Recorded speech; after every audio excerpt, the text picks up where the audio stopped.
نحمده ونستعينه ونستغفره ونؤمن به ونتوكل عليه ونعوذ بالله من شرور أنفسنا ومن سيئات أعمالنا من يهده الله فلا مضل له ومن يضلل فلا هادي له وأشهد أن لا إله إلا الله وحده لا شريك له وأشهد أن سيدنا وسندنا وحبيبنا وحبيب ربنا ملجأنا ومأوانا محمدا عبده ورسوله الذي أرسله الله بالحق بشيرا ونذيرا وداعيا إلى الله بإذنه وسراجا منيرا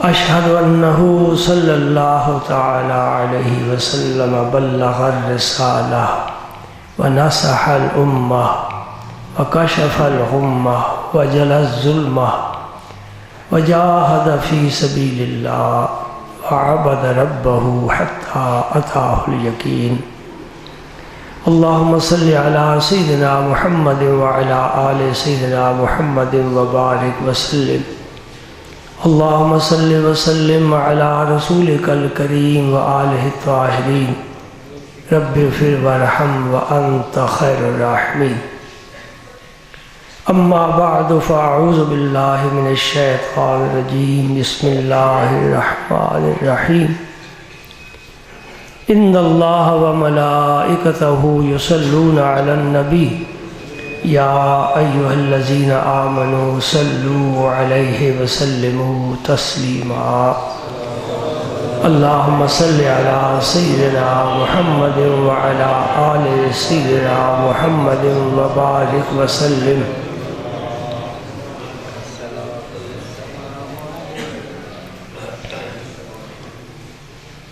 سید و سرور محمد نور جاں سید و سرور محمد نور جاں مہتر و بہتر شفیع مجرماں مہترین و بہترین انبیاء مہترین و بہترین انبیاء جز محمد نیست در ارض و سما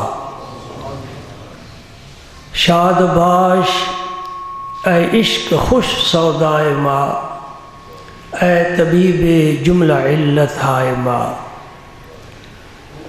اے دوائے نخوت و ناموس ماں اے تو افلاطون و جالی نوس ماں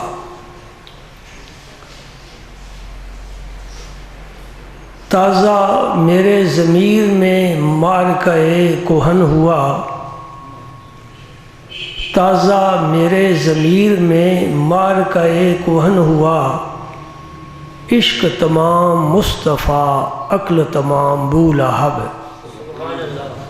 عشق تمام مصطفیٰ عقل تمام بولہب عالم سوز و ساز میں وصل سے بڑھ کر ہے فراق وصل میں مرگ آرزو ہجر میں لذت طلب عقل و دل و نگاہ کا مرشد اولی ہے عشق عقل و دل و نگاہ کا مرشد اولی ہے عشق عشق نہ ہو تو شر و دین بت کدہ تصورات عشق نہ ہو تو شر و دین بت کدہ تصورات صدق خلیل بھی ہے عشق اور صبر حسین بھی ہے عشق صدق خلیل بھی ہے عشق صبر حسین بھی ہے عشق مارکہ وجود میں بدر و حنین بھی ہے عشق اسلامی سال ختم ہوتا ہے ذوالحج کے مہینے پر شروع ہوتا ہے محرم کے مہینے سے آج ذوالحج کی 9 تاریخ ہے اور یہ آخری مہینہ ہے اس قمری کیلنڈر پر، اور اس کے بعد محرم آئے گا۔ محرم پہلا مہینہ ہے۔ محرم یاد دلاتا ہے امام علی مقام حضرت امام حسین شہید کربلا رضی اللہ تعالیٰ عنہ کی بے مثال شجاعت، حق پرستی، حق گوئی، دین سے محبت، وابستگی اور قربانی کی یاد دلاتا ہے۔ اور ذوالحج جد الانبیاء، اللہ کے خلیل حضرت ابراہیم علیہ السلام کی بے مثال قربانیوں کی یاد دلاتا ہے۔ یوں سمجھ میں آتی ہے یہ بات کہ ہمارا سفر زندگی بھی قربانی سے شروع ہوا اور یہ سفر ختم بھی قربانی پر ہوا۔ اسلام ہر دور میں قربانی چاہتا ہے، طلب کرتا ہے۔ یہ ایک ایسا پودا میرے نبی نے لگایا کہ جس کی آبیاری پانی سے نہیں بلکہ خون ناب کے ساتھ کی جاتی ہے۔ اس پودے کو خون ملتا رہے، یہ سرسبز و شاداب رہتا ہے، اس کا سایہ بھی ٹھنڈا ہے، اس کا پھل بھی میٹھا ہے۔ جن لوگوں نے قدر کی وہ دنیا میں عزت پا گئے، اور جن لوگوں نے کوئی اہمیت نہ دی، نہ ان کا مقام اس دنیا میں ہے اور نہ ہی آخرت میں وہ قابل ذکر لوگوں میں شامل ہوں گے۔ اللہ اکبر۔ دین اسلام ایک ایسا نظام اللہ کے پاک پیغمبر نے عطا فرمایا جس نے قافلہ انسانیت کو صرف راستہ نہیں دکھایا بلکہ منزل مقصود پر پہنچایا ہے۔ اگر یہ دین نہ ہو تو یہ عقل انسان کے کسی کام کی نہیں ہے جس پر ہماری بنیاد ہے۔ اس عقل کی وجہ سے انسان حیوانوں سے ممتاز ہوتا ہے، عقل کی وجہ سے حیوانوں سے ممتاز ہو جاتا ہے۔ حیوانوں میں عقل نہیں ہے، انسان میں عقل ہے، لیکن اس عقل نے بھی اس کی رہنمائی نہیں کی، اس لیے اللہ پاک نے اپنی وحی بھیجی تاکہ تیری عقل کی رہنمائی میرا پیغام اور میرا پیغمبر کرے۔ ورنہ اس وقت سائنس کی دنیا میں نام ہے جاپان کا، چائنا کا، عقل تو ان کے پاس بھی ہے۔ کیا وجہ ہے کہ وہ بچھو کھا رہے ہیں، سانپ کھاتے ہیں، مینڈک کھاتے ہیں، حشرات الارض کھاتے ہیں، کیڑے مکوڑے کھاتے ہیں۔ کیا آپ کھانا پسند کریں گے؟ کیوں؟ یہ بھی غذا ہے، ایک ترقی یافتہ ملک کی غذا ہے، اور ان کے فریج میں لگے ہوئے ہیں، ہوٹلوں پر پک رہے ہیں، روسٹ ہو رہے ہیں، وہ کھا رہے ہیں۔ ایک مسلمان کیوں نہیں کھاتا؟ عقل ان کے پاس ہے، عقل مسلمان کے پاس بھی ہے۔ وہ نہیں سمجھ سکے، تو کیسے سمجھ گیا؟ تیری عقل تجھے نہیں سبق سکھا رہی، محمد عربی سکھا رہے ہیں صلی اللہ علیہ وسلم۔ کچھ بات سمجھ میں آئی؟ ہم نے سوچا کبھی نہیں کہ میرے رسول کا مجھ پر کتنا احسان ہے۔ میں تو جانور تھا، جانوروں سے بدتر تھا۔ کوئی گدھے سے بھی گدھا ہو وہ بھی بت کے سامنے سر نہیں جھکائے گا، اور میں تو بتوں کے سامنے جھکا ہوا تھا۔ میرے پر کرم کر دیا آمنہ کے در یتیم نے، اس نے میرے سر کو اپنے رب کے حضور جھکا کر میری عزت افزائی فرما دی۔ اللہم صلی وسلم علی رسولک الکریم وآلہ طاہرین۔ میرے دامن میں کچھ نہیں، میں اپنے رسول کی خدمت میں پیش کروں۔ تو بڑا کریم ہے، تو بڑا لجپال ہے، تو محسن انسانیت ہے۔ باپ نے اپنے بیٹے پر احسان کیا، کسی قبیلے کے سردار نے اپنے قبیلے پر احسان کیا، کسی ملک کے رہبر نے اپنے ملک پر احسان کیا، شمس و قمر کی رفتار، ستاروں کی چال، آسمانوں کی وسعتیں، زمین کی بلند وسعتیں، آسمان کی بلندیاں، زمین کی پستیاں، نہروں کا چلنا، دریاؤں کا بل کھا کر چلنا، سبزے کا اڑنا، پھول کا خوشبو پھیلانا، باد صبا کا چلنا، جبریل کا آنا، قرآن کا آنا، یہ سارا فیض محمد عربی کا ہے۔ مکے کے یتیم نے سارے جہان کو نواز دیا ہے، قربان جاؤں اس پر، ساری دنیا کو نواز دیا ہے، منظر پر پہنچا دیا ہے۔ تو انسان ہے، انسان اشرف المخلوقات ہے، سب کچھ تیرے لیے ہے۔ کیا کبھی کبھی میں شعر کہتا ہوں، سنو، کھیتیاں سرسبز ہیں تیری غذا کے واسطے، یہ جہاں تیرے لیے ہے، تو خدا کے واسطے۔ یہ سبق کس نے دیا ہے؟ ماں باپ نہیں دے سکتے، استاد نہیں دے سکتا۔ کون سبق دے رہا ہے؟ وہ مرشد اول سبق دے رہا ہے۔ سبحان اللہ۔ عقل والے مار کھا گئے، عقل والے مار کھا گئے۔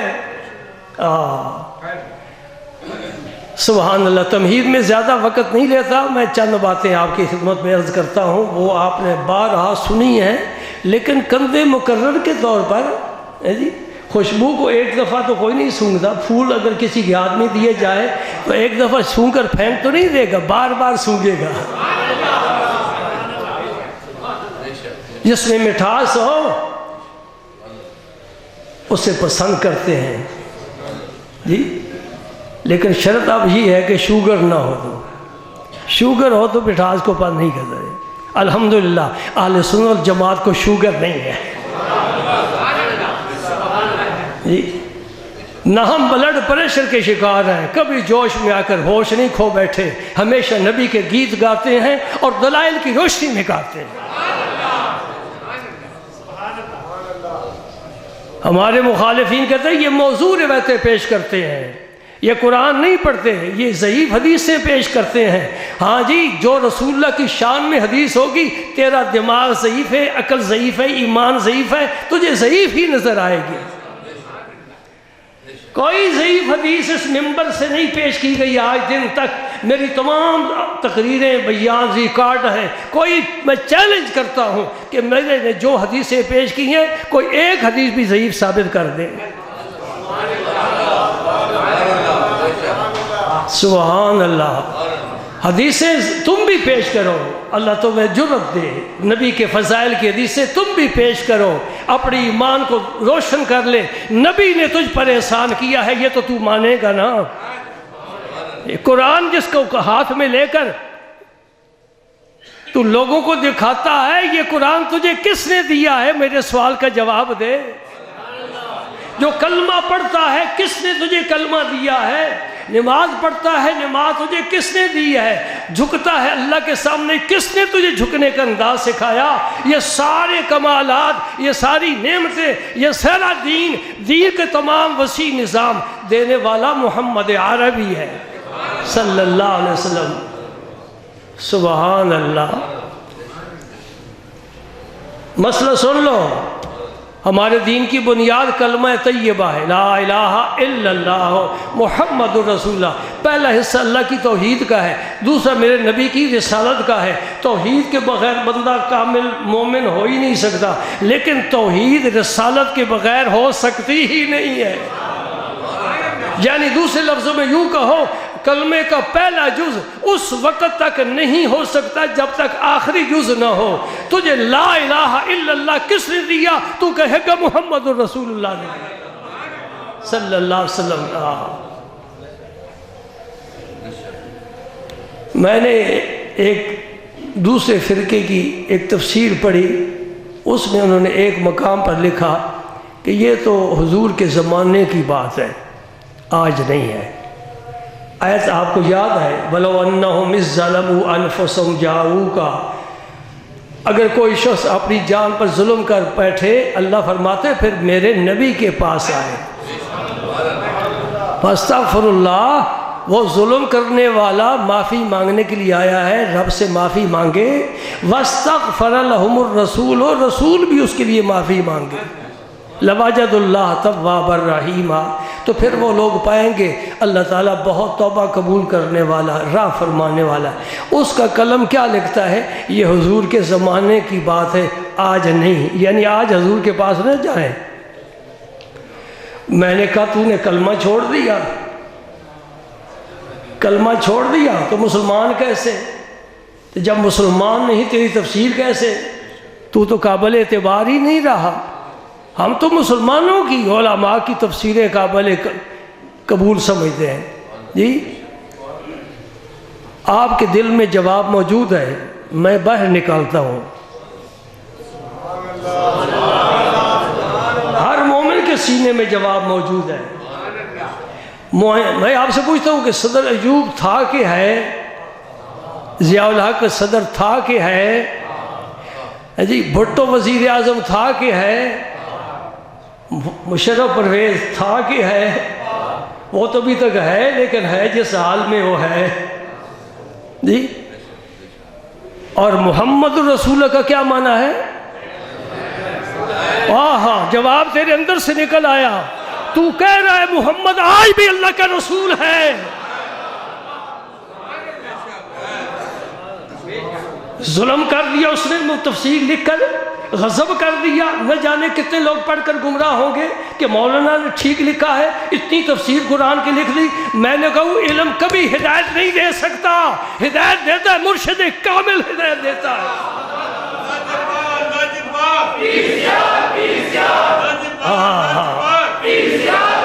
اور جو ہوئی بے مرشدہ اس کو کیا تو سمجھائے گا؟ محمد الرسول اللہ کا کیا معنی ہے؟ محمد آج بھی اللہ کا رسول ہے۔ کتنے تارے کھلے چھپ گئے، کیا خبر کتنے تارے کھلے چھپ گئے، پر نہ ڈوبا نہ ڈوبے ہمارا نبی۔ تو پھر کہہ دو سب سے اعلیٰ و اولا ہمارا نبی، سب سے والا و بالا ہمارا نبی۔ سبحان اللہ سبحان اللہ۔ نہیں پہلے ستارے ڈوب گئے، لیکن یہ چونکہ ستارہ بن کر نہیں آیا، یہ سورج بن کر آیا ہے، یہ چمکنے کے لیے آیا ہے، چمکانے کے لیے آیا ہے، سراج منیر بن کر آیا ہے۔ چمک تجھ سے پاتے ہیں سب پانے والے، میرا دل بھی چمکا دے چمکانے والے۔ یہ اس لیے میں عرض کر رہا ہوں، اب ابراہیم علیہ السلام کی شان کچھ سمجھ میں آئے گی کہ حضور، میرے حضور، آپ کی حضور، ہر ایک یہی کہے گا میرے حضور۔ میں کہتا ہوں تم بھی کہہ رہے ہو نا میرے حضور، نہیں تیری میری بات نہیں، سارے نبی کہہ رہے ہیں میرے حضور۔ اور جبریل سے سنو، وہ کہتا ہے میرے حضور۔ مخلوق کو چھوڑو، رب کہتا ہے میرے حضور۔ چاند سورج کہتے ہیں میرے حضور، تبھی ڈوبے ہوئے واپس آ گئے، تبھی دو ٹکڑے ہو گئے۔ سبحان اللہ۔ اور ساری کائنات میں سورج بن کر ہے، سراجم منیرا، چمکا کر رکھ دیا۔ اتنی بڑی شان والا نبی، جس نبی کی اولاد میں سے ہو، اس نبی کی پھر کیا شان ہو؟ وہی ابراہیم خلیل اللہ ہے، جنہیں اللہ نے عشق کی اعلیٰ منظر عطا فرمائی، اور یہ ہر ایک حصے میں نہیں آتی۔ جس کی تعریف رب خود فرما رہا ہے، وَإِذِ ابْتَلَىٰ إِبْرَاهِيمَ رَبُّهُ بِكَلِمَاتٍ فَأَتَمَّهُنَّ قَالَ إِنِّي جَاعِلُكَ لِلنَّاسِ إِمَامًا۔ سبحان اللہ۔ اللہ نے اپنے ابراہیم کو آزمایا۔ وَإِذِ ابْتَلَىٰ إِبْرَاهِيمَ رَبُّهُ، کلاس میں 100 بچہ ہے، 50 بچہ ہے، جو فرسٹ آئے گا نا اخبار اس کی خبر کو شائع کرے گا، اسی کی تصویر شائع ہوگی نا، جو فیل ہو جائے ان کی نہیں۔ میں قرآن پاک کا بڑا عجیب انداز دیکھ رہا ہوں، جنہوں نے رب کی جناب میں اپنی خدمتیں پیش کی ہیں اعلیٰ درجے کی، رب نے انہیں بھی فراموش نہیں کیا، اور جن بے ایمانوں میں کفر میں انتہا کر دی ہے، رب نے ان کو بھی فراموش نہیں کیا۔ ابو لہب کا ذکر تمہیں ملے گا، فرعون کا ملے گا، قارون کا ملے گا، نمرود کا ذکر ملے گا۔ یہ گویا جہالت میں یہ سپیشلسٹ ہے، اس لیے رب نے ان کا بھی ذکر فرمایا ہے، اور نیچے والوں کا کوئی اعتبار نہیں ہے۔ اس لیے یہ حالات پیش کیے جاتے ہیں، ہر سال سنائے جاتے ہیں تاکہ ذوق پیدا ہو، ہم بھی آگے بڑھنے کی کوشش کریں۔ ابھی راہیں اداس ہیں، اللہ اللہ، راہیں اداس سی پا کر کچھ حسینوں کی یاد آتی ہے۔ ابھی تک راہیں اداس ہیں، دیکھ رہی ہے کون آتا ہے۔ بڑے بڑے قافلے گزر گئے، بڑے بڑے قافلے گزر گئے، اور میں پتہ ہے کون سے؟ انبیاء کرام ہیں، صدیقین ہیں، شہداء ہیں، صالحین ہیں، غازی ہیں، مجاہد ہیں، عاشق ہیں، ولی ہیں، غوث ہیں، کتب ہیں، ابدال ہیں، اوتاد ہیں، نقیب ہیں، نجیب ہیں، مفسر ہیں، محدث ہیں۔ کتنے قافلے گزر گئے، ہم پیچھے پڑے ہوئے ہیں۔ اس راہ کو تلاش کرو، ان راہوں پر چلو۔ وَإِذِ ابْتَلَىٰ إِبْرَاهِيمَ رَبُّهُ بِكَلِمَاتٍ، اللہ پاک نے اپنے پیغمبر کو چند باتوں سے آزمایا، اور اللہ تعریف فرماتے فَأَتَمَّهُمْ، پورا کر دکھایا۔ مثال کے طور پر، اب اتنا وقت نہیں ہے، بہت تھوڑا وقت ہے، مثال کے طور پر ابراہیم علیہ السلام سے پہلے ختنے کا کوئی طریقہ نہیں تھا۔ سب سے پہلے رب نے ابراہیم علیہ السلام کو ختنے کا حکم دیا، اور کس عمر میں؟ 80 سال کی 80 سال کی عمر میں بوڑھے بندے خلیل پیغمبر کو حکم دیا اپنا ختنہ خود کرو۔ جی ہمیں بھی تو حکم ملتے ہیں نا، سنتے ہیں نا۔ اب ہمارے نبی خود آ کر ہمارے گھر میں ہمیں کہے، اس نے پیغام دے دیا، علماء نے پہنچا دیا۔ جی جن کو ہم خاطر میں نہیں لاتے اور معاشرے میں کوئی مقام نہیں دیتے، 1400 سال سے تیری دین کی حفاظت وہی لوگ کر رہے ہیں۔ جی اللہ اکبر اللہ۔ ابراہیم علیہ السلام نے 80 سال کی عمر میں اپنا ختنہ خود کیا، اور 86 سال کی عمر تک ابراہیم علیہ السلام کی اولاد ہی نہیں ہوئی۔ شادی کو 2 سال گزر جائے نا تو پھر پیروں فقیروں کے دروازوں پر چکر لگانے شروع کر دیتے، یہ کوئی تعویذ دیں، 2 سال ہو گئے اولاد نہیں ہوئی۔ ابراہیم علیہ السلام نے 86 سال انتظار کیا ہے۔ صبر کی کوئی حد ہوتی ہے، رب کو راضی کرنے کے لیے کچھ نہ کرنا پڑتا ہے نا۔ امتحان میں پاس ہونے کے لیے بڑی محنت کرنا پڑتی ہے۔ اللہ پاک فرما رہا ہے میں نے ابراہیم کو آزمایا۔ اور ایک دوسری بات بھی بتا دو، یہ سفید بال سب سے پہلے ابراہیم علیہ السلام کی ہوئے، اس سے پہلے کسی کے سفید بال نہیں۔ اور جب آئینہ دیکھا تو بڑے عجیب لگے سفید بال۔ یا اللہ یہ کیا ہے؟ توجہ کرنا، یا اللہ یہ کیا ہے؟ فرمائے وقار ہے، وقار، سمجھتے ہو؟ وقار ہے، یہ مومن کا وقار ہے۔ عرض کرتے مولا کریم اگر وقار ہے اس میں پھر اضافہ فرما، پھر میرے سارے بال سفید کر لے۔ ہم سفیدوں کو ڈھانپتے ہیں، اوپر پردہ دیتے ہیں، ایسا کر تاکہ ہم جوان نظر آئیں۔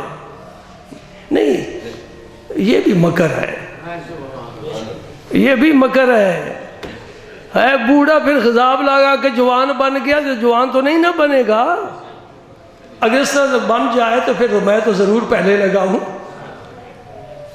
نہیں، یہ سفید بال پسند ہے، ابراہیم علیہ السلام نے ان کو سیاہ نہیں کیا۔ اللہ، 86 سال عمر ہو گئی، دعائیں مانگتے ہوئے رب ہب لی من الصالحین۔ یاد رکھ لو، جس کی ہاں اولاد نہ ہوتی ہو یہ دعا مانگا کرے، رب ہب لی من الصالحین۔ سبحان اللہ، پیغمبر کی سوچ الگ ہے، ہماری سوچ الگ ہے۔ بچہ پیدا ہو تو کیا دعا کرتے ہیں؟ یا اللہ یہ لائق بنے، جی یہ کوئی فوج کا بڑا اعلیٰ افسر بنے، چیف آف آرمی سٹاف بنے، وہ تو نہیں نہ بن سکے گا۔ پیغمبر کی سوچ کیا ہے؟ بیٹا دے، صالح بیٹا، نیک بیٹا۔ رب نے دعا قبول فرما لی۔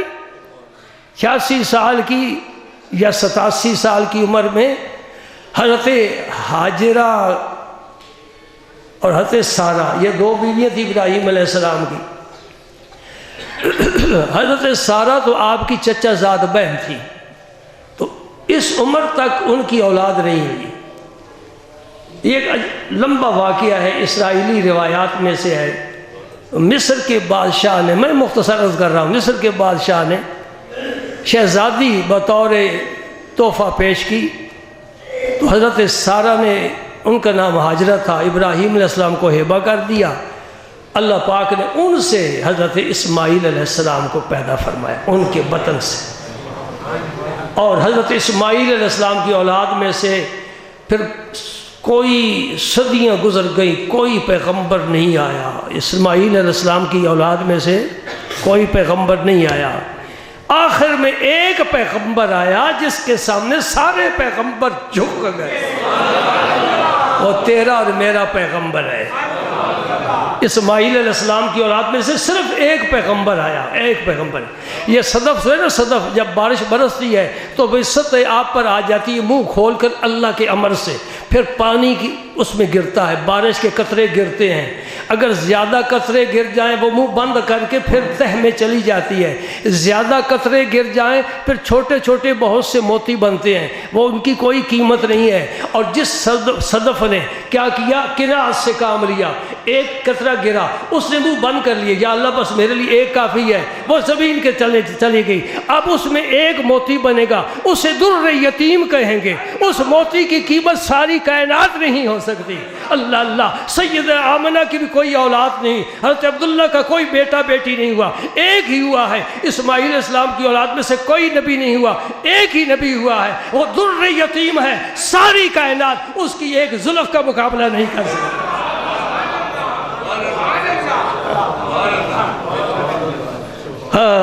بھائی دور ہیں وہ لوگ، وہ نہیں ہمارے جذبات کو سمجھ سکتے، قدر نہیں کر سکتے ہمارے کیا جذبات ہیں اپنے نبی کے متعلق۔ ابو علی قلندر فرماتے ہیں، ابو علی قلندر فرماتے ہیں، کیا فرماتے ہیں، عاشقانہ بات، قلندرانہ بات کرتے ہیں، فرماتے ہیں گر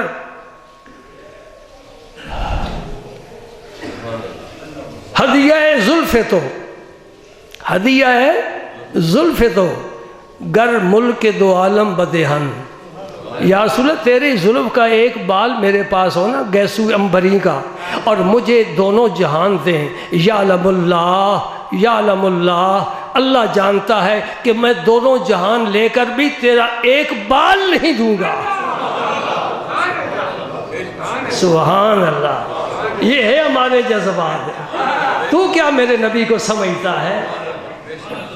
کبھی حضور کے علم پر بحث ہے، کبھی حضور کے اختیارات اور قدرت پر بحث ہے، کبھی حضور کے سائے کا ذکر کرتا ہے۔ تو کہہ دے کہ میرے نبی کے پسینے پاک سے خوشبو آتی تھی، ہمارا دل خوش ہو جائے گا کہ اپنے نبی کے بارے کچھ نہ کچھ سمجھتا ہے نا۔ سبحان اللہ، اللہ۔ حضرت ابراہیم علیہ السلام نے اس ننھے بیٹے کو لیا حکم الہی کے مطابق، اور انہیں وہاں جا کر چھوڑا جہاں آج کعبہ شریف آباد ہے۔ ذرا چشم تصور سے اب کعبے کو دیکھ، دلہن کی طرح سجا ہوا ہے، اور 30-40 لاکھ فرزندان توحید پروانوں کی طرح ارد گرد چکر لگا رہے ہیں، جسے طواف کہتے ہیں۔ ہاں کعبہ تیرا کا مقام یہ کہاں سے آیا؟ میں تجھے تیرے طرف رخ کر کے سجدے ضرور کروں گا، تیرے غلاف کو چوموں گا، تیرے پہلو میں چھپے ہوئے حجر اسود کے بوسے ضرور لوں گا، اور تیرے مقام ابراہیم پر سجدے بھی ضرور کروں گا، لیکن میرے سوال کا جواب تو دے دے، یہ تجھے عزت عظمت کہاں سے ملی؟ کعبے کی فضاؤں سے صدا آ رہی ہے، یہ محمد عربی کا سارا فیض ہے۔ سبحان اللہ، کیوں بھائی فیض ہے کہ نہیں؟ کعبے کے حتیم میں پرنالہ گرتا ہے، اور حتیم شریف جو ہے نا وہ شمال کی طرف ہے، یہ کعبے کا ہی حصہ ہے، اس کے اندر آدمی چلا جائے سمجھ لو میں کعبے میں چلا گیا۔ پرنالہ ادھر لگا ہوا ہے، تو گویا پرنالہ کعبے کا ہاتھ ہے، تو کعبہ اپنے طواف کرنے والوں کو کہتا ہے حاجیو آؤ شہنشاہ کا روضہ دیکھو، کعبہ تو دیکھ چکے، کعبے کا کعبہ دیکھو۔ وہ ہاتھ کا اشارہ کر کے حاجیوں کو بتاتا ہے میں تمہارا کعبہ ہوں، اور میرا کعبہ وہ ہے مدینے والا۔ سبحان اللہ۔ کیوں بھائی؟ جب سرکار نے مکہ فتح فرمایا، کعبہ شریف میں کتنے بت تھے؟ 360 سبحان اللہ۔ کتنے بت تھے؟ ایک بت ہی نحوست کے لیے کافی ہوتا ہے، بے برکتی کے لیے، شرک کے لیے ایک بت چھوٹا ہی ہو، اور 360 بت بڑے بڑے اوپر تک بڑے مضبوط جبے ہوئے تھے، اور کب سے تھے؟ تو کعبے کو نفرت ان سے آتی ہوگی نا، لیکن کیا کرے؟ کس نے کعبے کو پاک کیا؟ کعبے کو کس نے پاک کیا؟ بتوں سے میرے پاک پیغمبر نے پاک کیا ہے۔ اور صدیوں بعد نہیں، ہزاروں سال بعد کعبے نے یہ آواز سنی، اللہ اکبر۔ یہ آواز حضرت بلال کی تھی جو کعبے کی چھت پر کھڑے ہو کر اذان کہہ رہے تھے۔ کعبے کی فضاؤں میں یہ آواز ہزاروں سال بعد گونجی، اور پہلی مرتبہ کعبہ اشہد ان محمد رسول اللہ سن رہا ہے۔ یہ کس کا فیض ہے؟ کہو نا میرے تمہارے آقا کریم کا فیض ہے، اس لجپال پیغمبر کا فیض ہے جنہیں کعبے کو پاک کر دیا، صاف کر دیا۔ آج لاکھوں کی تعداد میں پروانے اس کا طواف کر رہے، جو ہجوم ہے عاشقوں کا۔ سبحان اللہ۔ مکے کے کافر بھی طواف کیا کرتے تھے، قرآن بتاتا ہے کس طرح کرتے تھے۔ رات کے وقت سارے کپڑے اتار کر استغفر اللہ، اور ان کا خیال کیا تھا؟ ان کپڑوں میں ہم گناہ کرتے ہیں تو گناہ والے کپڑے لے کر تو کعبے کا طواف نہیں کرنا چاہیے۔ عقل ہے کہ بے عقلی ہے، نادانی ہے، جہالت ہے، بے وقوف ہے وہ لوگ۔ گناہ والے کپڑے اتار دیے اور برہنہ ہو کر طواف کرنا، یہ اس کو نیکی سمجھ لیا۔ اور نماز کیا پڑھتے تھے؟ سیٹیاں بجاتے تھے، چٹکیاں بجاتے تھے، تالیاں بجاتے تھے، یہ ان کی نماز تھی۔ یہ کعبے کے مطاف میں جہاں طواف کیا جاتا ہے وہاں یہ کام ہوتے تھے۔ میرے پاک پیغمبر نے سب کچھ مٹا کر رکھ دیا، کوئی بت کے سامنے آج نہیں، کل بھی نہیں، کل نہیں، قیامت تک کعبہ شریف کے سین میں کوئی بتوں کے سامنے سر نہیں جھکائے گا۔ اسلام کا ایسا جھنڈا میرے نبی نے بلند فرمایا کہ کوئی بھی اب بتوں کی پوجا نہیں کرے گا۔ میرے رسول نے فرمایا مجھے تمہارے متعلق کوئی ڈر نہیں کہ تم شرک کرو گے۔ یہ حدیث اچھی طرح یاد کرنا۔ کوئی مولوی کہے کہ دکھاؤ تو میں انشاءاللہ دکھاؤں گا، اچھی طرح یاد کر لو۔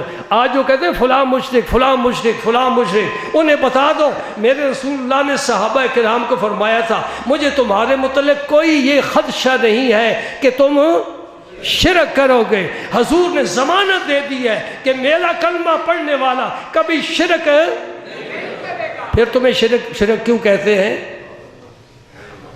ایک بات کہہ دوں، اتنی اچھی تو نہیں ہے جی،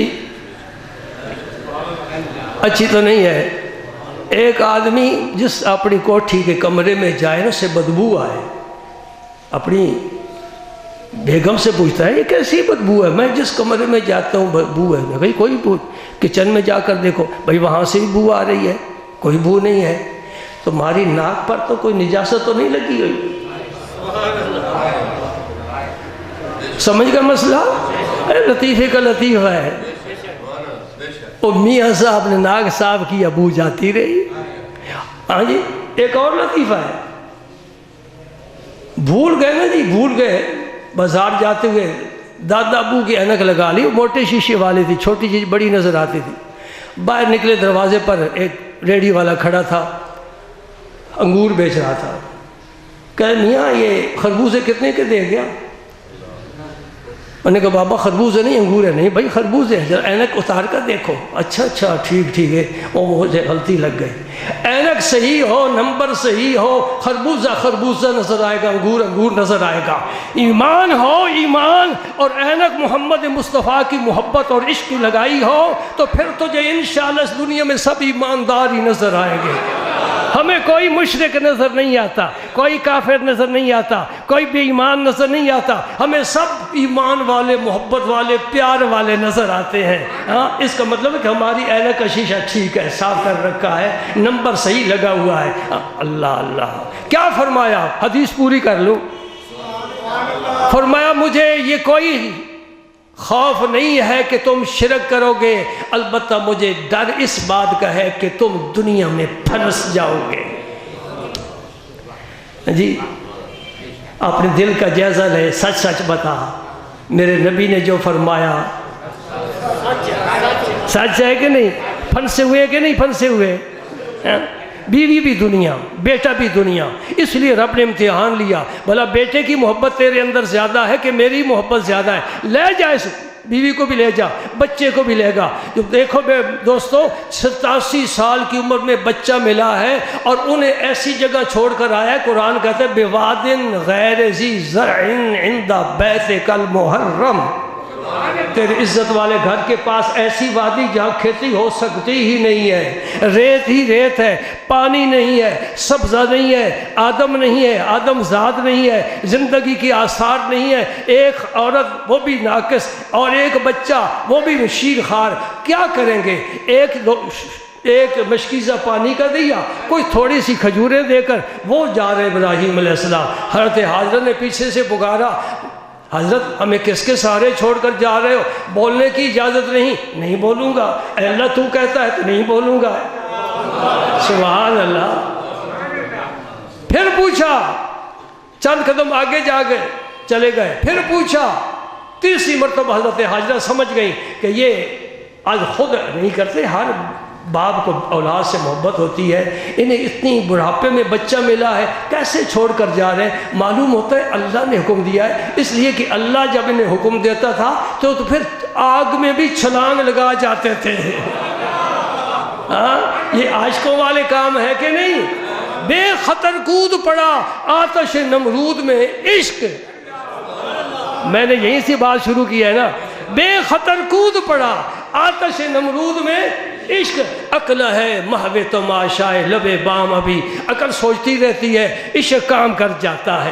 پیچھے سے پکار کر حضرت حاجرہ پوچھتی ہیں کہ حضرت کیا اللہ نے آپ کو حکم دیا ہے؟ تو سر ہلا دیا، ہاں اللہ نے حکم دیا ہے۔ حضرت حاجرہ کا ایمان دیکھو، یقین دیکھو، اعتماد اپنے رب پر، فرماتی ہیں اگر اللہ نے حکم دیا ہے پھر اللہ ہمیں ضائع نہیں فرمائے گا، پھر اللہ ہمیں ضائع نہیں فرمائے گا۔ دیکھ لے اسماعیل علیہ السلام کیا فیض اتنا عام ہوا، اتنا عام ہوا، سبحان اللہ۔ وہ چشمہ جاری ہے جو ان کی ایڑی سے، ایڑی رگڑنے سے۔ ابھی ایک ساتھی مجھ سے پہلے پوچھ رہے تھے کہ ایک مولوی صاحب بیان کر رہے تھے کہ پر مارا فرشتے نے، میں نے کہا جی وہ بھی روایت ہے، وہ بھی روایت ہے، جبریل امین نے پر مارا۔ اب دو جب روایتیں آ جائیں نا تو انتخاب آدمی اپنے ذوق کے مطابق کرتا ہے۔ ایک آپ کو نیا مسئلہ سمجھا دوں، جب دو روایتیں آ جائیں نا تفسیر میں تو پھر انتخاب اس میں سے ایک کرنا ہوتا ہے، تو وہ اپنے ذوق کے مطابق کرتا ہے۔ جسے سے فرشتے سے پیار ہے وہ کہے گا فرشتے نے پر مارا، جسے نبی سے پیار ہے وہ کہے نبی کے پیروں کی برکت ہے۔ میں سمجھاتا چلا جاؤں، وقت تو زیادہ کچھ ہو رہا ہے۔ وَالضُّحَىٰ وَاللَّيْلِ إِذَا سَجَىٰ، وَالضُّحَىٰ چاش کے وقت کو کہتے ہیں، لیل رات کے وقت کو کہتے ہیں۔ مفسرین نے اس میں 5-6 قول لکھے ہیں، جن میں سے ایک قول یہی ہے جو میں بیان کر چکا ہوں کہ قسم ہے مجھے چاش کے وقت کی، قسم ہے مجھے رات کی، اور ایک قول جو ہے وہ بھی ٹھیک ہے، آخر مفسرین نے لکھا ہے نا، وہ بھی ٹھیک ہے۔ دوسرا قول کیا ہے؟ وَالضُّحَىٰ مجھے رخ مصطفیٰ کی قسم ہے جو چاشت کی طرح روشن ہے۔ وَاللَّيْلِ إِذَا سَجَىٰ مجھے تیری کالی زلفوں کی قسم ہے جب تیرے چہرے مبارک پر یہ پھیل جاتی ہیں۔ یہ بھی قول ہے۔ اب کسی نے وہ چنا، کسی نے یہ چنا، اب آپ اس کے اندر کا جائزہ لے سکتے ہیں کہ جس نے وہ چنا ہے وہ رسول اللہ کی محبت سے خالی ہے۔ قول وہ بھی ٹھیک ہے، قول یہ بھی صحیح ہے۔ جب یہ صحیح ہے تو یہ کیوں نہیں بیان کرتا کہ چاش کے ساتھ تشبیہ دی گئی رخ مصطفیٰ کو کہ میرے نبی تیرا چہرہ اس طرح ہے جس طرح 11 بجے کے ٹائم روشنی ہوتی ہے۔ سبحان اللہ۔ بس ہم تو یہ سمجھتے ہیں کہ وہ بات کریں جس سے میرے نبی کی تعریف بھی ہو، نبی کی شان بھی ظاہر ہو، اور اپنی محبت و عقیدت کا بھی اظہار ہو۔ سبحان اللہ۔ بھائی ابراہیم علیہ السلام کی قربانی کا ذکر تو پھر نامکمل ہی رہا۔ چلو کوئی بات نہیں، آپ نے سنا ہوا تو ہے نا کہ اپنے بیٹے کو ذبح فرمایا تو رب نے فرمایا قد صدقت الرؤیا، یہ خواب تھا، نبی کا خواب وہی ہوتا ہے، یہ بات یاد رکھنے کے قابل ہے، نبی کا خواب وہی ہوتا ہے۔ اور اللہ پاک نے خواب میں حکم دیا، یعنی ان کی نیند کی حالت میں رب نے وہی فرمائی۔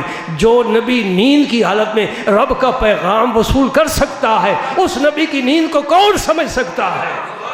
اور جس نبی کی نیند یہ ہے، اس کی بیداری کو کون سمجھ سکتا ہے؟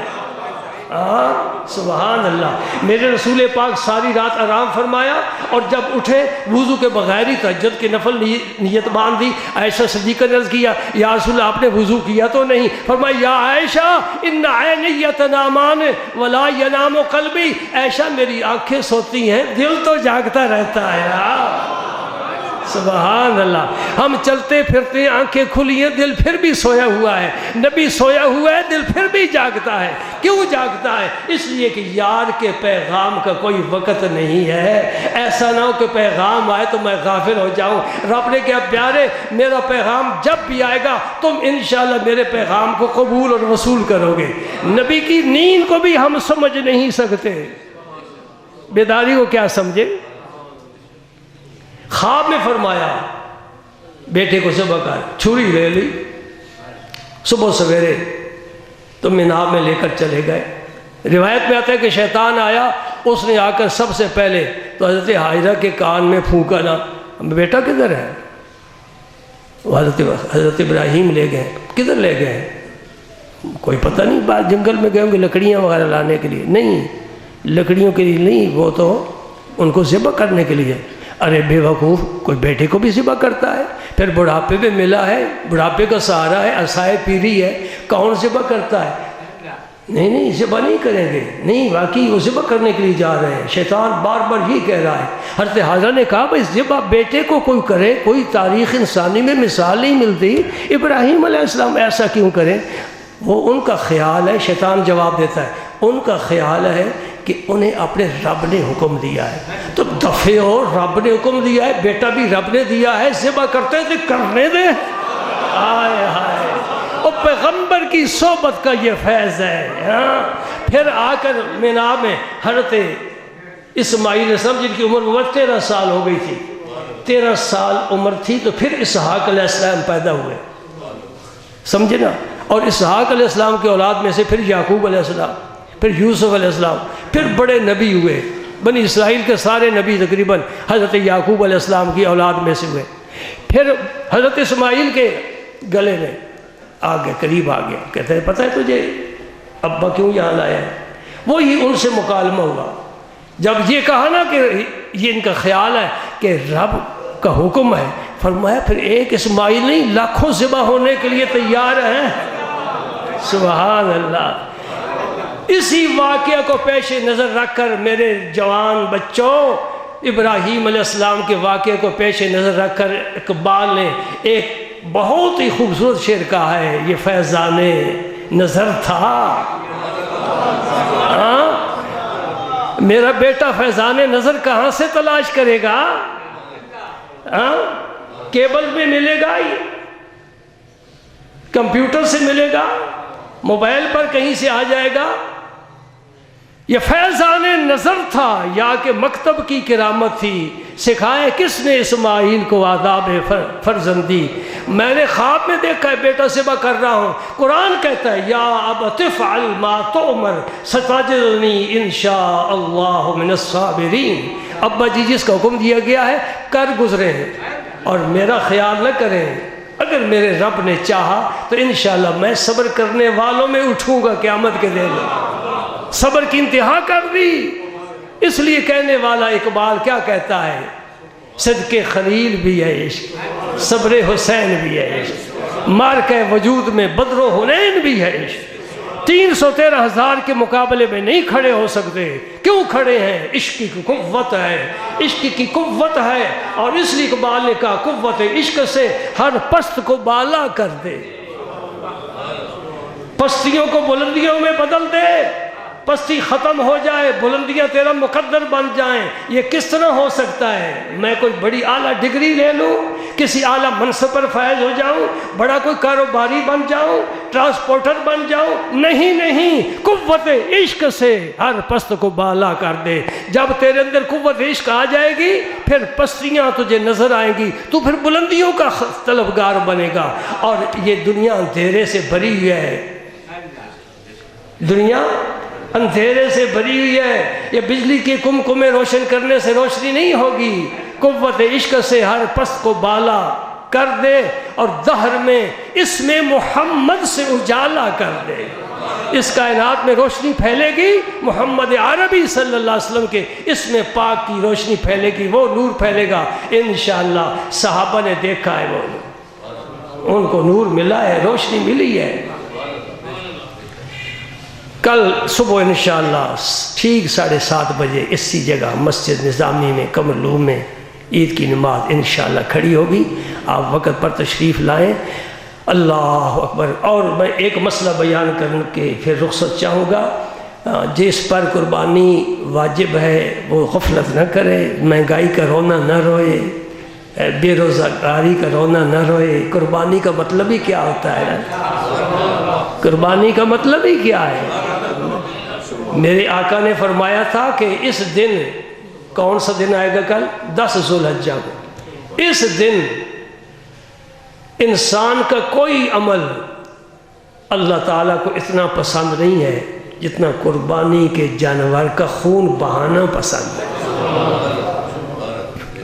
اگر 20-30 ہزار کا بکرا ملتا ہے نا تو وہ بکرا ذبح نہیں کرتا، کہتا میں کسی مسکین کی خدمت کر دیتا ہوں، 40,000 اس کو دے دیتا ہوں، 40 چھوڑ کر لاکھ بھی دے دے، وہ جانور ذبح کرنے کی جو فضیلت ہے وہ نہیں پا سکے گا۔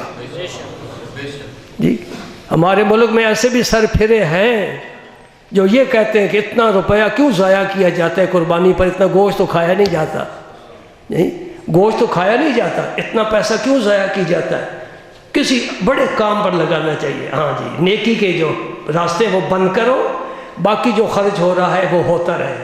صدر صاحب اگر دوسرے ملک میں باہر جاتے ہیں کسی ملک میں تو کتنا خرچ ہوتا ہے جی، وہ نہیں بند کریں گے۔ حضرت عمر فاروق جا رہے ہیں بیت المقدس فتح کرنے کے لیے، ایک غلام ساتھ ہے بس، جس کے عدل کی دھوپ زمین پر نہیں آسمانوں تک پہنچی ہوئی ہے، وہ جا رہا ہے، تب ہی تو عدل کہلائے نا، وہ جا رہے ہیں۔ سننے والی بات ہے میرے دوست، اونٹ پر سوار ہیں، اور عدل کا تقاضا یہ ہے کہ ایک منزل عمر سوار ہو، ایک منزل غلام سوار ہو، عمر پیدل چلیں۔ اللہ اکبر۔ یہ باری باری چڑھتے جا رہے ہیں، اور بلوایا تھا وہاں کے پادریوں نے کہ تمہارا خلیفہ آئے، ہماری کتاب میں اس کا پورا حلیہ درج ہے، اس کے حالات درج ہیں، ہم اس کے ساتھ ملائیں گے، اگر وہ فٹ آ گیا تو لڑائی کی ضرورت نہیں، ہم بیت المقدس کی چابیاں یوں ہی پیش کر دیں گے، خون ریزی کی ضرورت نہیں، جنگ و جدال کی ضرورت نہیں، لڑائی کی ضرورت نہیں، تم بلاؤ۔ حضرت عبداللہ بن رواحہ رضی اللہ تعالیٰ عنہ تھے، حضرت سعد بن ابی وقاص تھے، انہوں نے خط لکھا، حضرت عمر وہاں سے چلے اور اونٹ پر ایک غلام ساتھ بس، اور ایک منزل آپ سوار ہوتے، غلام پیدل چلتا، ایک منزل غلام سوار ہوتے، آپ پیدل چلتے۔ اتفاق سے جو آخری منزل تھی وہ آپ کے پیدل چلنے کی تھی، غلام کے سوار ہونے کی تھی۔ عرش والے تو بڑا پیارا انتظام کر رہا ہے، تو دشمنوں کے منہ پر ایسا تھپڑ مار رہا ہے، کبھی سنبھل نہیں سکیں گے۔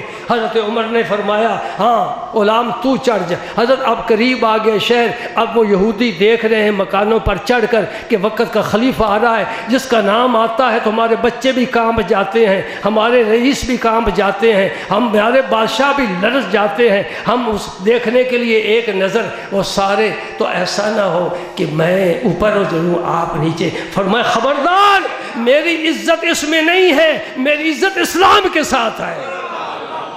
سبحان اللہ۔ غلام کو اوپر سوار کر دیا، حضرت عمر پیدل چل رہے ہیں، آگے آگے مسلمان استقبال کرنے کے لیے جو مسلمانوں کے سپہ سالار تھے، انہوں نے دیکھا کہ حضرت کا لباس تو بڑا بوسیدہ ہے، پیوند لگے ہو، 10-12 پیوند تو معمولی ہوتے تھے، یہ لگے ہوئے ہیں، بال بکھرے ہوئے ہیں، گرد و غبار اوپر جمع ہوا ہے۔ عرض کرتے حضور یہ لباس بھی تبدیل کر لیں، اور اس علاقے میں گھوڑے کی سواری معزز لوگوں کے لیے ہوتی ہے، میں یہاں کا بڑا قیمتی گھوڑا لایا ہوں، اونٹ چھوڑ دیں اس پر سوار ہوں۔ حضرت عمر نے اس کی آنکھوں میں آنکھ ڈال کر بڑے لہجے روبدار لہجے سے فرمایا ہٹ جا پیچھے، میری عزت لباس سے نہیں، میری عزت سواری سے نہیں، میری عزت محمد مصطفیٰ کی غلامی پر ہے۔ سبحان اللہ۔ یہاں ایک میں مسئلہ اور بھی بیان کرتا چلوں، وہ بھی صحابی ہیں، حضرت سعد بن ابی وقاص ہیں یا عبداللہ بن رواح ہیں، نام اس وقت میرے ذہن میں نہیں چونکہ اچانک واقعہ سامنے آ گیا، وہ بھی سردار ہیں، پہلی صف کے صحابی ہیں۔ حضرت عمر کے قدموں کو وہ ہاتھ لگا رہے ہیں، حضرت عمر ان کے قدموں کو ہاتھ لگا رہے ہیں۔ مجھے بتاؤ کسی کے قدم کو ہاتھ لگانا کے لیے جھکنا پڑتا ہے یا قدم اسے کون سا اوپر اٹھا میرے سر کے برابر تاکہ میں ہاتھ لگاؤں؟ جھکوں نہیں، جھکے کہ نہ جھکے؟ تیرے گجرات کے مولوی کہتے ہیں اللہ کے علاوہ کسی کے سامنے نہ جھکو، وہ کچھ اور منع ہے، یہ ہے پیشانی رکھنا اللہ کی جناب میں، ورنہ جھکنے سے تو کوئی منع نہیں کرتا نا، سجدہ نہیں۔ اب جب عمر داخل ہوئے شہر میں تو چابیاں پیش کر دی گئی۔ ہم نے جو تورات و انجیل میں پڑھے ہیں، جو کچھ پڑھا ہے، اس پر 100% یہ خلیفہ اللہ کے رسول کا سچا اور پورا اترا ہے۔ سبحان اللہ۔ میرے عزیز ہے میجر صاحب، میں نے ان سے کہا کہ آرمی میں جو نعرہ لگاتے ہیں نا پاکستان زندہ باد، مجھے یہ پسند نہیں ہے۔ آپ کو پسند ہے؟ تیرا میرا ملک ہے، اسے زندہ سلامت رہنا چاہیے۔ میں نے انہیں مشورہ دیا ہے کہ آرمی کے افسروں کو یہ رہنمائی مہیا کریں کہ سب سے پہلے اسلام زندہ باد، پھر پاکستان زندہ باد۔ سمجھے میری بات کہ نہیں سمجھے؟ صرف پاکستان زندہ باد نہیں، یہ خطہ ہے، اس خطے کو ہم نے کیا کرنا ہے، کیا کر رہے ہیں، کسی کام کا نہیں۔ اگر اسلام نہیں کچھ نہیں، اسلام نہیں کچھ نہیں، اسلام کے نام پر لیا ہے۔ آج کا بچہ بھول گیا ہے پاکستان کا مطلب کیا۔ آج کالجوں میں سکولوں میں یہ نہیں استاد ٹیچر پروفیسر پڑھاتے کہ پاکستان کا مطلب کیا، لا الہ الا اللہ۔ ملک حاصل کرنے کے لیے ہمارے بزرگوں نے قربانیاں نہیں دی، سمجھے نا۔ دین اسلام کا ایک ایسا خطہ حاصل کرنے کے لیے جہاں امن کے ساتھ مسلمان اپنی رب کی بندگی کر سکے، وہ مقصد تو پورا نہ ہو سکا۔ اللہ اکبر۔ تو مسئلہ یہ بیان کر رہا تھا کہ صحابہ کرام نے پوچھا یا رسول اللہ یہ قربانیاں کیا ہیں؟ حضور نے فرمایا تمہارے جد امجد حضرت ابراہیم علیہ السلام کی سنت ہے۔ پھر عرض کرتے ہیں یا رسول اس میں ہمارا پھر کیا حصہ ہے؟ فرمایا ہر بال کے بدلے نیکی، ہر بال کے بدلے۔ ذرا اس بکرے کے بال گن کر دیکھو، ایک دن میں کتنی نیکی مل رہی ہیں۔ ہاں شرط ہے ریاکاری سے پاک ہو، خلوص کے ساتھ دیا جائے، دکھلاوا مقصود نہ ہو۔ ہاں جی، ہر بار کے بدلے فرمایا نیکی ہے۔ اور فرمایا جب ذبح کرتے ہو قربانی، اس کا خون اس کے جسم سے باہر نکلتا ہے، زمین پر بعد میں گرتا ہے، اللہ کی جناب میں پہلے قبول ہو جاتا ہے۔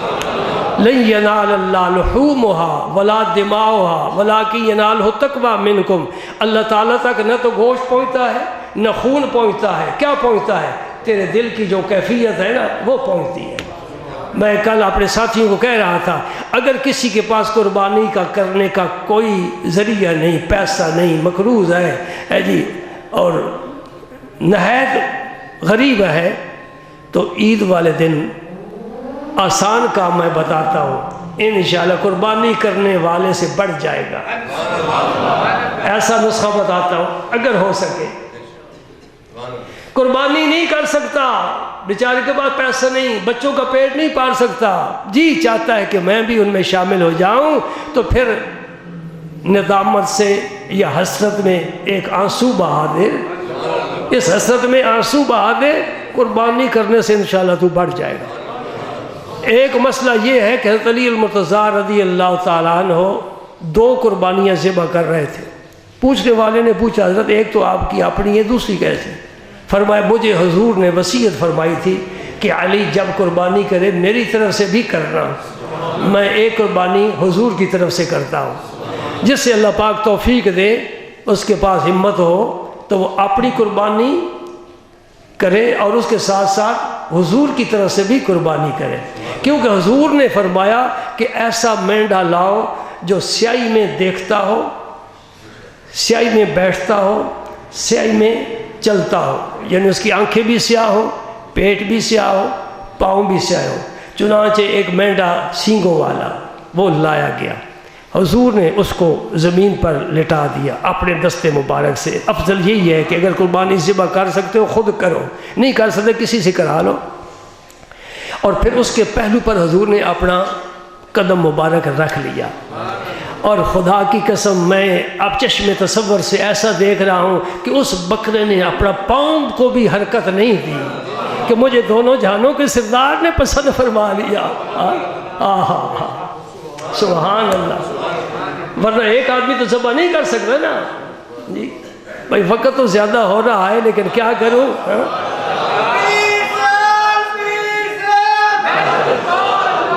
حضور نے حج فرمایا، ایک ہی حج، اور حج کے بعد آپ نے قربانی دی 100 اونٹ کی۔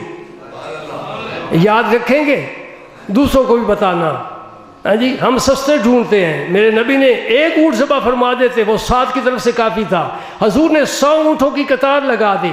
روایات میں آتا ہے کہ نبی پاک نیزہ لے کر آگے بڑھے، اونٹ کو پہلے نیزے مارے جاتے ہیں، ذبح نہیں کیا جاتا، کھڑا ہوتا ہے، نیزہ لے کر آگے بڑھے۔ شیخ عبدالحق محدث سے دہلوی جیسا شخص اگر یہ نہ لکھتا مجھے بھی یقین نہ آتا۔ اتنا بڑا محقق لکھ رہا ہے کہ جب حضور نیزہ لے کر آتے تھے تو اونٹ اپنی گردن آگے کرتا تھا۔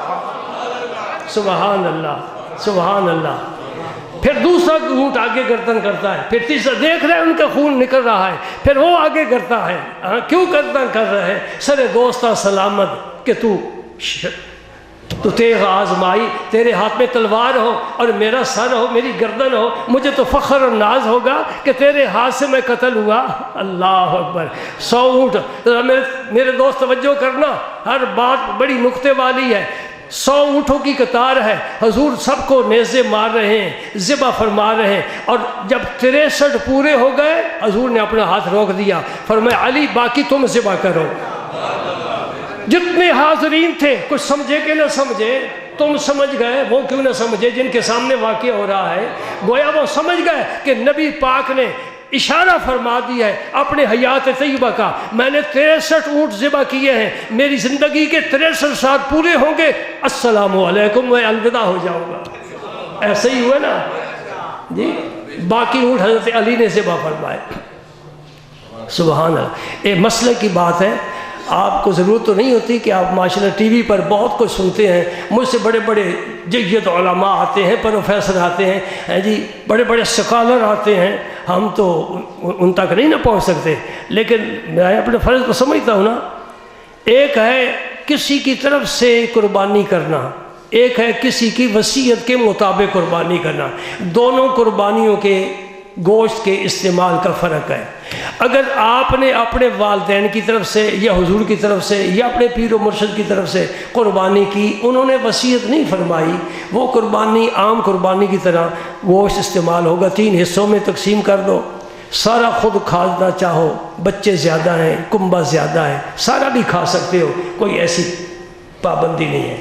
لیکن اگر کسی نے وصیت کی ہے، جس طرح حضرت علی کو حضور نے وصیت فرمائی تھی کہ میری قربانی ضرور کرنا، والد گرامی دنیا سے رخصت ہو رہے ہیں، اماں جی آنکھیں بند کر رہی ہیں، بیٹا میں زندگی میں قربانی کیا کرتی تھی، اب میں جا رہی ہوں، میری طرف سے تم قربانی کرنا، وہ قربانی کا گوشت نہیں کھا سکتے، وہ سارے کا سارا ہی صدقہ کرنا ہوگا۔ وصیت والی قربانی کا گوشت خود نہیں کھا سکتے۔ اور قربانی بھی عید کی نماز کے بعد، یعنی شہر میں کسی مسجد میں عید کی نماز ہو جائے تو آپ قربانی ذبح کر سکتے ہیں۔ نبی پاک جب عید کی نماز فارغ ہو کر تشریف لائے نا تو دیکھا کہ وہ تو گوشت تقسیم بھی ہو رہا ہے، فرمایا یہ کس نے کیا؟ حضرت ابو بردہ سے عرض کرتے ہیں یا رسول اللہ، میں نے نماز سے پہلی قربانی کر لی تھی کہ میرے پڑوسی غریب تھے، میں نے کہا جلدی گوشت پہنچے، میرے آقا نے فرمایا قربانی قبول نہیں ہے۔ قربانی قبول نہیں ہے، قربانی اللہ کے لیے، نبی ان کا خلیفہ اور نائب ہے، قربانی قبول نہیں ہے، نماز سے پہلے کی ہے دوبارہ کرو۔ یا رسول میرے پاس بکری کا ایک بچہ ہے 6 ماہ کا، آپ سب جانتے نا کہ بکری کا بچہ ہو، بکری ہو، بھیڑ ہو تو سال کی، گائے ہو، بھینس ہو 2 سال کے، اونٹ ہو 5 سال کا، یہ تو عمر مقرر ہے نا۔ تو 6 ماہ کا بچہ ہے، نبی پاک فرماتے 6 ماہ کا نہیں ہو سکتا، کسی مفتی سے پوچھ لو وہ یہی کہے گا کہ 6 ماہ کے بچے کی قربانی جائز نہیں ہے۔ میرے نبی پاک ہیں، میرے رسول ہیں، میرے نبی ہیں، کسی مسجد کے ملا نہیں ہیں، کسی مدرسے میں مفتی نہیں ہے، صدر المدرس نہیں ہے، نبیوں کے امام ہیں۔ میرے پاک پیغمبر فرماتا ہے سن لے تیرے لیے اجازت ہے، بعد میں کسی کے لیے اجازت نہیں ہے۔ انشاءاللہ میرے دونوں ہاتھ کھڑے ہیں، کوئی بھی مولوی دیکھنے کے لیے آئے، یہ فقیر حاضر ہے دکھائے گا، یہ رسول اللہ کا اختیار ہے، اسے تشریعی اختیار کہتے ہیں۔ شریعت کے معاملے میں میرے نبی کو یہ اختیار ہے، فرمایا تیرے لیے اجازت ہے 6 ماہ بکری کے بچے 6 ماہ کا تو ذبح کر دے، تیری قربانی قبول ہے۔ اور ساتھ ہی فرمایا کسی اور کی۔ اب نبی کو مختار مانیں گے کہ مجبور مانیں گے؟ تو گھر میں مختار ہے، کاروبار میں مختار ہے، میں اس مدرسے میں مختار ہوں، مجھے ہر طرح کا اختیار ہے۔ صدر مملکت ہو، وزیر اعظم ہو، ملک کے سیاہ و سفید کا مختار ہوتا ہے۔ اور ایک مولوی اسماعیل دہلوی لکھ گیا تقویۃ الایمان کتاب میں، جس کا نام محمد یا علی ہے، وہ کسی چیز کا مالک و مختار نہیں۔ انہی لوگوں کے پیچھے آپ دوڑتے ہیں نا کہ وہ دین کا بڑا کام کر رہے ہیں۔ اللہ کے بندو دین کی جڑیں اکھائے رہے ہیں۔ نماز پڑھنا دین نہیں ہے، روزہ رکھنا دین نہیں ہے، زکوٰۃ دینا دین نہیں ہے، یہ دین کے ارکان ہیں۔ کبھی سوچا تو نے؟ دین کے 5 ارکان ہیں نا، جنہیں ارکان خمسہ کہتے ہیں، یہ دین نہیں ہے۔ دین کیا ہے؟ کسی مولوی سے نہ پوچھ، ایسے شخص سے پوچھ جس کے چہرے پر داڑھی بھی نہیں ہے، اس کو علامہ اقبال کہتے ہیں۔ کیا کہتا ہے؟ کہتا ہے بمصطفیٰ بے رسا خیشرا کہ دی ہماوست اگر بہو نہ رسیدی تمام بولا حبیب۔ ارے امتی تو اپنے آپ کو مصطفیٰ کے قدموں تک پہنچا کہ وہی سارا دین ہے۔ محمد عربی کی ذات ہی سارا دین ہے، اس کے اندر سارا دین ہے، اس کا چلنا دین، اس کا بیٹھنا دین، اس کا سننا دین، بولنا دین، دیکھنا دین۔ سبحان اللہ، جس کے ہاتھ میں ہاتھ دے دے وہ بھی دین ہے، جس سے قبول کر لے دین، جسے رد کر دیں دین۔ جو انہوں نے کہا وہ قرآن، جو انہوں نے کہا وہ حدیث۔ قرآن کدھر سے آیا؟ حدیث کدھر سے آئی؟ یہی 2 لب میرے مصطفیٰ کی حرکت کرتے ہیں، قرآن آتا ہے، یہی لب حرکت کرتے ہیں، حدیث آتی ہے۔ فرماتے ہیں یہ قرآن ہے، یہ حدیث ہے، یہ رب نے فرمایا یہ میرا کلام ہے۔ میرا کلام بھی اسی طرح ہے جس طرح رب کا کلام ہے، اس سے بھی حلال حرام، میرے کلام سے بھی حلال و حرام ثابت ہوتے ہیں۔ جی الحمدللہ۔ تو میں آپ سے معذرت چاہوں گا کہ آج میں نے آپ کا وقت زیادہ لے لیا۔ جی یہ اس طرح سمجھ لو کہ عید پر جو آدھ گھنٹہ تقریر کرنا تھی نا وہ آج ہو گئی۔ عید پر آپ کی سمع خراشی نہیں ہوگی، صرف بس نماز ہی پڑھیں گے۔ اللہ تعالیٰ قبول فرمائے۔ 7:30 بجے انشاءاللہ۔